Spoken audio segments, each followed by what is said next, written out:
മികച്ച വളർച്ചാ നിരക്കുമായി സൗദി വ്യോമയാന മേഖല. കഴിഞ്ഞ വർഷം സൗദി വിമാനത്താവളങ്ങൾ വഴി യാത്ര ചെയ്തത് 12,80,00,000 യാത്രക്കാർ. അന്താരാഷ്ട്ര ആഭ്യന്തര സെക്ടറുകളിലായി നടത്തിയത് 9 ലക്ഷത്തിലേറെ വിമാന സർവീസുകൾ. ജനറൽ അതോറിറ്റി ഓഫ് സിവിൽ ഏവിയേഷന്റെ 2024 വാർഷിക റിപ്പോർട്ടിലാണ് വെളിപ്പെടുത്തൽ.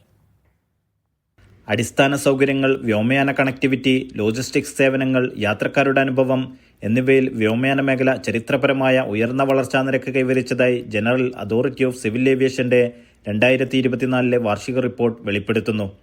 വളർച്ചാ സൂചകങ്ങളിൽ ഗണ്യമായ കുതിച്ചുചാട്ടം റിപ്പോർട്ട് വ്യക്തമാക്കുന്നുണ്ട്. യാത്രക്കാരുടെ എണ്ണം 12,80,00,000 കവിഞ്ഞു. മുൻവർഷത്തേക്കാൾ 15% കൂടുതലാണിത്. വിമാനങ്ങളുടെ സർവീസ് 9,05,000-ലെത്തി. അതേസമയം എയർ കണക്ടിവിറ്റി 16% വർദ്ധിച്ച് ലോകമെമ്പാടുമുള്ള 172 ലക്ഷ്യസ്ഥാനങ്ങളിലേക്ക് കടന്നു. എയർ കാർഗോ റെക്കോർഡ് വളർച്ച കൈവരിച്ചു. കഴിഞ്ഞ വർഷത്തേക്കാൾ 34% വർദ്ധിച്ച് ഏകദേശം 1.2 ദശലക്ഷം ടൺ കവിഞ്ഞു. വളർച്ച ഒരു ആഗോള ലോജിസ്റ്റിക്സ് ഹബ്ബ് എന്ന നിലയിൽ രാജ്യത്തിന്റെ ശേഷി വർദ്ധിപ്പിക്കാൻ കാരണമായതായും റിപ്പോർട്ട് പറയുന്നു. ഇതിനു പുറമെ വ്യോമയാന സുരക്ഷ വർദ്ധിപ്പിക്കൽ, ഡിജിറ്റൽ പരിവർത്തനം, പരിസ്ഥിതി സുസ്ഥിരത, പ്രാദേശികവൽക്കരണം എന്നിവയും നേട്ടങ്ങളിൽ ഉൾപ്പെടുന്നുണ്ട്. Naushad Irikkur, media 1, Dammam.